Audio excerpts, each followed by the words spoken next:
Bạn có bao giờ nghĩ rằng một ly nước mía, thứ đồ uống vỉa hè bình dân chỉ hơn chục nghìn đồng ở Việt Nam, lại có thể trở thành một đặc sản ở châu Âu, được bán trong các nhà hàng sang chảnh tại Paris, Bỉ, Thụy Sĩ, thậm chí là xuất khẩu sang cả Trung Đông tại các tiểu vương quốc Ả Rập Thống Nhất hay không? Đúng vậy, nước mía made in Việt Nam, đặc biệt từ Tây Ninh, đã khiến những người Âu Châu mê mẩn. Họ sẵn sàng trả khoảng 5 đô la Mỹ, tức là khoảng 130.000 Việt Nam đồng, gấp khoảng 10 lần cho một ly nước mía ở Việt Nam để được thưởng thức nước mía như người Việt Nam. Câu hỏi là, làm thế nào một thứ thức uống giản dị như thế lại chinh phục được thị trường khó tính như tại châu Âu? Trước khi đi vào câu chuyện nước mía Việt Nam chinh phục châu Âu, chúng ta cần hiểu tại sao nước mía lại đặc biệt như vậy và nước mía lại đến từ Việt Nam. Nước mía không chỉ là một thức uống mà là một phần ký ức của rất nhiều người Việt Nam, từ thành thị đến nông thôn, từ miền Bắc cho đến miền Nam. Đâu đâu người ta cũng thấy những xe nước mía vỉa hè với cây mía tươi, máy ép thì kêu rè rè. Đi kèm với đó là những ly nước mía vàng nhạt, ngọt lịm, thêm chút quất hay là chanh. Những ngày hè nóng bức chỉ cần một ly nước mía mát lạnh là đủ xua tan mệt mỏi. Theo Đông y, nước mía không chỉ giải khát mà còn giúp thanh nhiệt, giải độc, bổ sung năng lượng nhanh chóng và không gây béo như đường tinh luyện. Với giá chỉ từ 10.000 cho đến hơn 10.000 đồng một ly, nước mía là thức uống quốc dân ai cũng yêu thích, học sinh, sinh viên và mọi tầng lớp khác.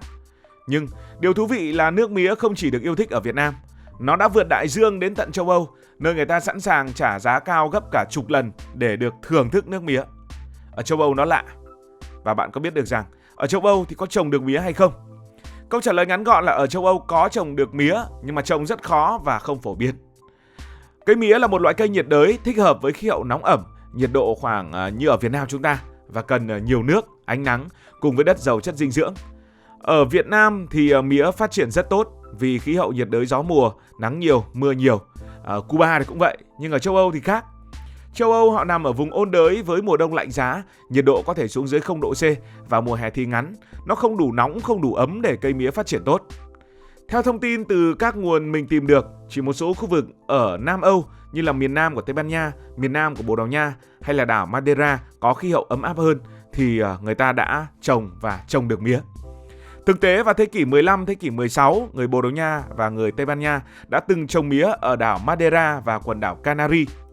Nếu bạn thấy cái tên đảo Madeira quen thuộc thì đây chính là quê hương của Cristiano Ronaldo. Tuy vậy họ trồng mía ở đây thì cũng chỉ trồng với quy mô rất nhỏ mà thôi. Vì vậy thay vì trồng mía, người châu Âu đã nhập mía hoặc đường từ các nước nhiệt đới bao gồm Việt Nam. Và vì châu Âu không trồng mía rộng rãi, không trồng phổ biến, nên người châu Âu thường chỉ biết đến mía thông qua những sản phẩm cuối cùng của nó, ví dụ như là đường tinh luyện hoặc là rượu rum, chứ không quen với hình ảnh của cây mía tươi. Thế nên bây giờ ở châu Âu, nhất là ở những thành phố lớn, nếu bạn cầm một cây mía dài khoảng 2 mét đi ngoài đường, có thể nhiều người sẽ tò mò hỏi, cái cây này là cái cây gì vậy? Nói thì hiểu rằng nước mía Việt Nam sang châu Âu có một lợi thế đầu tiên chính là nó lạ, và cái gì lạ thì cũng thu hút được rất nhiều người. Và để hiểu tại sao từ cái lạ trở thành một đặc sản tại châu Âu thì chúng ta phải gặp một nhân vật đặc biệt. Đó là ông Christophe Luger, người đã đưa nước mía Việt Nam ra thế giới. Câu chuyện bắt đầu vào năm 2012 khi ông Christophe Luger, một người Pháp gốc Hà Lan, đến Việt Nam trong một chuyến đi du lịch. Ông này thì vốn là một kỹ sư xây dựng, chẳng liên quan gì đến ngành thực phẩm hay là đồ uống, cũng không phải là blogger. Nhưng rồi một ngày nọ khi đang lang thang ở Tây Ninh, ông tình cờ dừng lại ở một xe nước mía vỉa hè.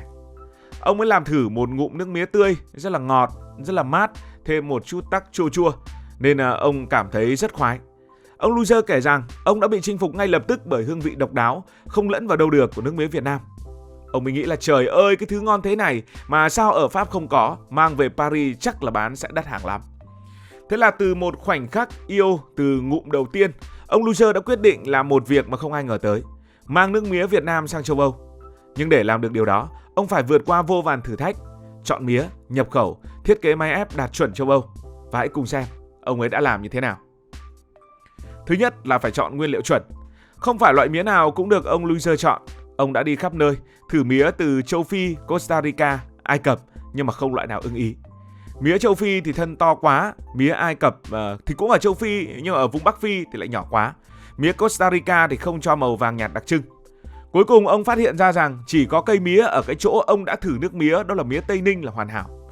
Kích thước vừa phải, ngọt thanh, cho nước ép màu vàng nhạt đẹp mắt. Ông Luger còn rất chú trọng đến chất lượng. Ông yêu cầu mía phải được trồng hoàn toàn không dùng hóa chất, đảm bảo vị ngọt tự nhiên và an toàn cho người dùng. Và đây chính là điểm mạnh giúp nước mía Việt Nam đã chinh phục người châu Âu, vốn rất khắt khe về tiêu chuẩn thực phẩm. Chọn được mía rồi thì lại phải vận chuyển mía tươi. Đây là một thử thách rất lớn. Mía tươi nếu vận chuyển từ Việt Nam sang Pháp sẽ bị lên men sau khoảng 1 tuần. Nếu bạn nào đã từng mua mía về để một góc nhà có lẽ cũng biết. Mà lên men rồi thì làm sao mà dùng được nữa. Ban đầu thì chi phí nhập khẩu mía tươi là quá lớn. Nhưng mà ông Luger này, ông ấy không bỏ cuộc. Ông nghĩ ra cách là cạo vỏ, cắt mía thành những đoạn khoảng nửa mét, đóng gói 15 cân một túi, sau đó cấp đông rồi mới vận chuyển. Nhờ vậy nên mía vẫn giữ được độ tươi ngon cho đến châu Âu, dù không thể tươi ngon bằng mía vừa chặt xong. Từ năm 2012, ông Luger đã bắt đầu nhập hàng tấn mía từ Tây Ninh. Đỉnh điểm là 3 container mía cây và nước mía đóng chai vào đầu năm 2020. Sau đó còn thêm rất nhiều container nữa, bao gồm có 1 container máy ép. Những container này đã mang hương vị Việt Nam đến Pháp, Bỉ, Thụy Sĩ và thậm chí sang đến cả các tiểu vương quốc Ả Rập Thống Nhất. Vậy là đã tìm được nguồn mía, đã nhập được mía, bây giờ phải tạo ra nước mía. Vậy là phải cần đến máy ép. Máy ép nước mía vỉa hè của Việt Nam thì đúng là huyền thoại, nhưng mà cái huyền thoại ở Việt Nam lại không đáp ứng được tiêu chuẩn an toàn của châu Âu. Châu Âu họ có tiêu chuẩn khác. Ông Luger với kinh nghiệm của kỹ sư xây dựng đã hợp tác với các thợ thủ công của Việt Nam để thiết kế máy ép nước mía mới. Máy này nhỏ gọn, an toàn, hoạt động rất là êm ái nhưng vẫn giữ được chất lượng nước mía ép tươi ngon như máy vỉa hè của Việt Nam. Để được cấp phép tại châu Âu, ông phải trải qua quy trình kiểm định nghiêm ngặt và ông đã phải có một báo cáo kỹ thuật dài 30 trang, mất 8 tháng và 12.000 đô la Mỹ để máy ép nước mía của mình đạt chuẩn châu Âu. Nhưng công sức đó đã được đền đáp, hàng trăm máy ép đã được xuất khẩu sang Pháp, Bỉ, Thụy Sĩ và nhiều nước khác, mang hình ảnh của một Việt Nam hiện đại và sáng tạo.